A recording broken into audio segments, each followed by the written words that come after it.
I'd like to say that actually we are now 3 years into our practice, and we also don't have a telephone. So somewhat strategically, but so I'd like to start off by talking about our process and how we work as a studio. Cyrus and I founded, and Cyrus is right here. Cyrus and I founded Collective Project in 2013, and over the past 3 years, our individual approach as designers, and more importantly, our studio, has continuously evolved. We believe in establishing an architectural narrative, drawing inspiration from sight and the essence of the project through in-depth conversations with our clients, creating unique and personal spaces that are specific to site. We do not approach each new problem with preconceived formal notions and constantly question ourselves and each other. This can be frustrating, but overall it's a really rewarding process. So as part of our process, we do a lot of models. This is for a house that we did, or that we're doing, and there's over 60 studies looking at different strategies that relate to kind of our initial thoughts and our meetings with the client. And then as the design process continues, we go into more formalized models, and these are actually tools that we use for ourselves to design, but also in conversations with the client and the contractors, and we found that they've been invaluable. And then most recently, we've actually jumped up to one-to-one scale mock-ups. In this case, looking at a single-person living unit and understanding scale and the kind of the usability of the space.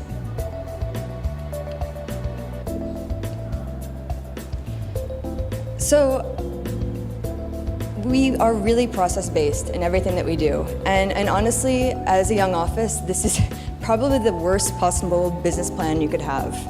We are really inefficient and we lose lots of money, but we love what we do, and we have a great team, and hopefully they get as much out of it as we do. It's kind of just a constant back and forth, and we really encourage open communication with everyone. So to start, I'm just going to go over a few projects. As a young office, we haven't built that much, but we're really excited about what's going on, and hopefully in the next year, a lot of projects will be completed. So for us, we have a number of recurring themes in our work. One is landscape. Every single project that we do has some connection to the landscape.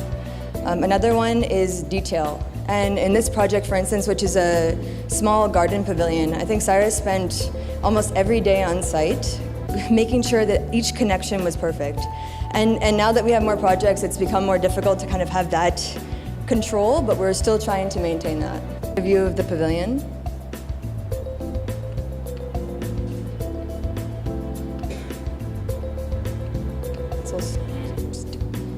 And this is a cafe we did in Koramangala, and again, it's kind of attention to detail, and every element in this project was customized for a spoonful of sugar.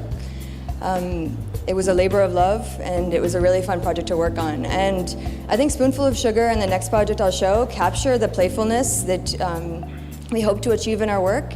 And as our projects have gotten larger and more serious, we're hoping to bring this back in different ways. So for us, this is a Montessori School we did. It was one of our first projects, and this really is a special project for us. So it's actually an abandoned watch factory that was in really, really bad shape. And when the client first told us about this, we were pretty skeptical. And then we went to site and we saw the beauty in this existing building. And I mean, the photographs don't even do it justice. It was completely overgrown, but the light quality was amazing, and basically the infrastructure was there that perfectly fit into the Montessori brief. So what we wanted to do as we moved forward, and we had a really tight budget on this, was maintain this this is a courtyard actually that you see here and here, on the upper right and the bottom left. And it was completely overgrown. We actually wanted to keep the plants like that, but it turned out a lot of them were poisonous, so they all had to be removed. But we've replanted the garden, and now it's actually regrown into a jungle in a different form. So because we had a tight budget and the part of the brief was actually to maintain as much of the existing structure as possible, our approach was to have a series of strategic architectural interventions and then a language of color that created a narrative through the entire space. And this gave it a really strong identity, but also gave kind of a personal connection for each student as they had their classroom that had a specific color. So you can see here, these are two elevations of the central courtyard. And so we wanted it to be very playful and engaging. And this is the courtyard space that you see here. So actually the pathway around was existing, but then we created these platforms that engaged with the landscape so that you could have these informal seating areas, and then we had these full-scale animals in different colors. And here again, you see the color palette coming in and the vibrancy that it brought. And so on the left-hand side is the corridor that takes you to the office space, and this we considered the children's gallery. And then we have the colorscape that kind of wrapped around the courtyard, and each room had its own identity. And one of the most rewarding parts of this project was actually we were designing for 2 to 6 year olds. And that was out of our comfort zone, but it was really fun. And then the day that all the children came, we actually got to see them using the spaces, and it was incredible.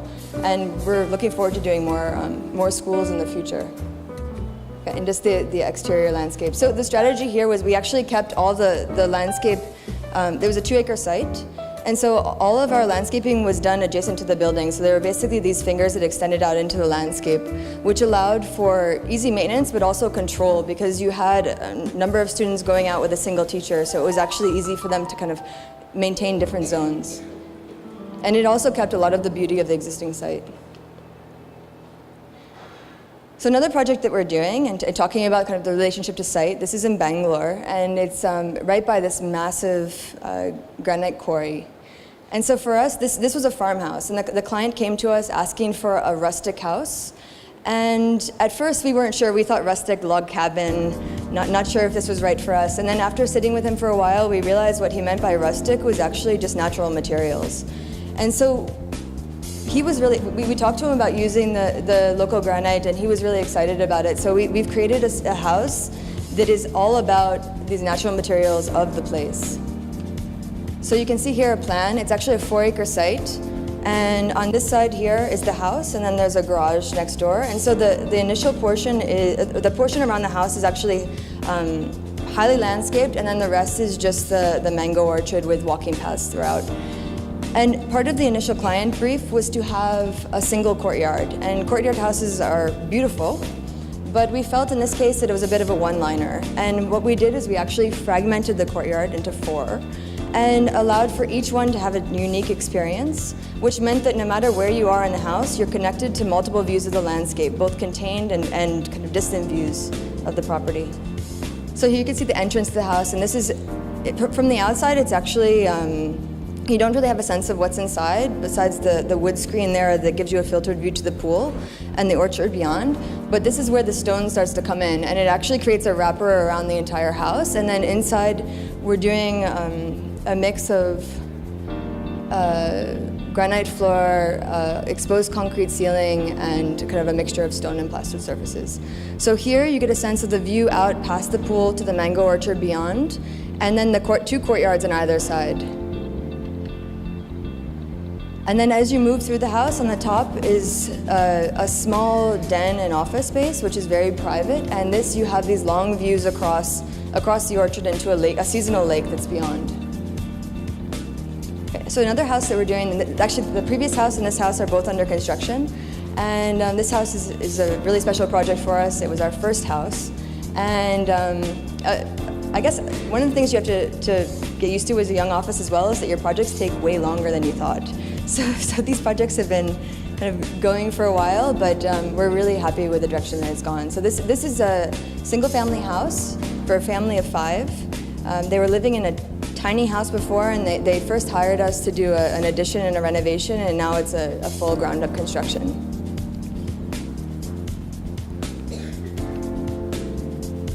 But the program brief was that they wanted a brick house. and they wanted pitched roofs because their initial house actually had these kind of typical pitched roofs. And we took a while to talk to them and to understand what it was that they really liked about the pitched roof. And it actually, for them, it wasn't the form, it was actually the experience inside. And so we explained to them that when you're dealing with a ground plus one house, that pitched roof doesn't necessarily work anymore. So what we've done is we've actually played with the roofs and done subtle pitches that give you clear story lights above. And then inside the space, the whole, spatially the whole room opens up, and so you get that volumetric lift that they like so much. The other thing is that they are a very active family, and they're constantly moving from inside to outside. And so what we did is we created a plan and a series of spaces that can be completely open and engaging from inside to outside. So you can see here, this is actually a center courtyard, and on the right-hand side is the dining with a double height space to a family room above, and the left-hand side is the living room, which opens up to they actually are huge football fans, so it's a football field. So when they open all the windows, so you can really be running around and chasing each other, and it's a very engaging space that is very specific to this family. And just looking at the double height space. And then to go back to our obsession with model making. These are just a few of the studies that we did looking at different perforation patterns. The intern that was with us that made these models was like a master bricklayer by the time he was done. He was really excited about it. But it's been really helpful. We actually take these models to site and show them to the contractors so they understand what we're trying to achieve. I'm sorry. So this is the last house I'm going to show, and this is something that is actually it's under construction and it's moving quite quickly. It's in Hyderabad, and it's not a full-time house. It's actually more of a guest house, and it's on this beautiful lake in Hyderabad. And so we're doing a few projects there, and one of the amazing things about that landscape is that you have these massive boulders, and a lot of times they think people want to fill up the site and do a typical house, but we've been really fortunate that all of our clients want to retain that landscape. So this site slopes from the road back here all the way down to the lake, and you have these massive boulders. So in terms of the program, it was very simple. Living room, dining room, dance floor, DJ booth, and a bar. And 2 bedrooms. So it's actually a really fun program, and it's a space for entertaining. So what we did, and just a note that privacy was a major issue. So we have the parking along the road, and from there you just have a wall. So you have no idea what the view is beyond. And here we're playing with texture and material using a stone cladding. But we're doing it in a different way, so you get these vertical fins that allow for interesting shadow patterns. So as you approach, you have no idea what's beyond. You have no idea that there's this rocky landscape. It's quite green and lush. You're really removing one from their surroundings and putting them in an environment that is completely different. And then from the other side, as you move through the house, the landscape completely reveals itself. And you have these portals that frame these distant views. So the living room, the bottom portal here, actually has a view, a closer view of a forest across the lake. The bar view is one of Cyber City, High-Tech City. I get confused. And the bedroom up above, which is a kind of a bedroom meeting area, has a full panoramic view. And what's really cool about the site is we have these massive boulders, so you don't need a compound wall. And this is a pool that's here, so when you're swimming, you just have this view of the lake. And that's the view from inside. So we spent a lot of time working on the details for this, especially with the fins and thinking about the stone cladding. The vertical spans are quite large. And it's a very, very lightweight steel structure. I don't know if you can see it, but there are these tiny, all of this is being supported on these tiny, tiny V columns there. And again, I think through these images, you saw how we constantly have a back and forth between inside and outside and this connection to landscape and use of materials.